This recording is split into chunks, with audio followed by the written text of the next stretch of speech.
मुंबई पुणे द्रुतगती महामार्गावर ब्लॉक घेण्यात येतोय। गुरुवारी दुपारी 12 ते 1 दरम्यान या मार्गावरची वाहतूक बंद असणार आहे। मुंबई पुणे द्रुतगती मार्गावर गुरुवारी 1 तासाचा वाहतूक ब्लॉक ठेवण्यात आलाय। ब्लॉक दरम्यान एक्सप्रेसवेच्या म्हणजेच महामार्गावरच्या पुणे ते मुंबई मार्गावर वाहतूक व्यवस्थापन यंत्रणा उपकरण बसवण्याचं काम केलं जाईल। महाराष्ट्र राज्य रस्ते विकास महामंडळानुसार हा ब्लॉक दुपारी 12 ते 1 दरम्यान असेल।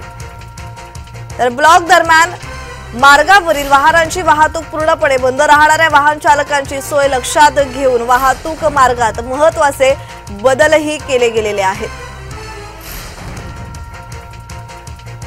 दरम्यान या अंतर्गत पुण्याहून मुंबईकडे द्रुतगती मार्गाने येणारी हलकी वाहनं जुन्या मुंबई पुणे महामार्गाने मुंबईच्या दिशेने वळवण्यात येतील।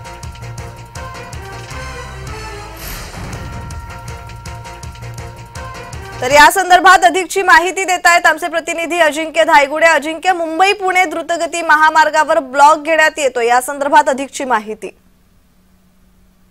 नक्कीच आज यशवंतराव चव्हाण द्रुतगती मार्गावर दुपारी 12 ते 1 दरम्यान ब्लॉक असणार आहे। हा जो ब्लॉक आहे तो देखभाल दुरुस्तीची कामं आणि गॅन्ट्री बसवण्याची कामं करता हा 1 तासाचा ब्लॉक असणार आहे। त्या 1 तासाच्या वेळेत सर्व प्रकारची वाहतूक जड आणि हलकी वाहने ही या मार्गावर बंद असणार आहेत आणि पर्यायी मार्ग जो आहे तो जुना मुंबई पुणे एक्सप्रेसवे आहे त्याच्यावरून पर्यायी मार्ग सुचवण्यात आलेला आहे। या ब्लॉकचा विचार करता सर्व वाहनधारकांनी विचार करून या 12 ते 1 च्या दरम्यान विचार करून आपल्या वाहतुकीचं नियोजन करावं असं देखील सांगण्यात आलेलं आहे। पावसाळा तोंडावर आहे त्यामुळे बदल करण्यात आलेले आहेत का या दरम्यान?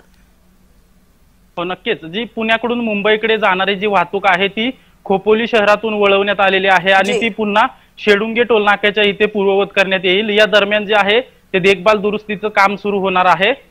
पावसाळा तोंडावर आहे त्यामुळे महामार्ग पोलिसांकडून आणि महामार्ग जे नियोजन केलं जातं त्यांच्याकडून ही सर्व कामं युद्ध पातळीवर चालू आहेत।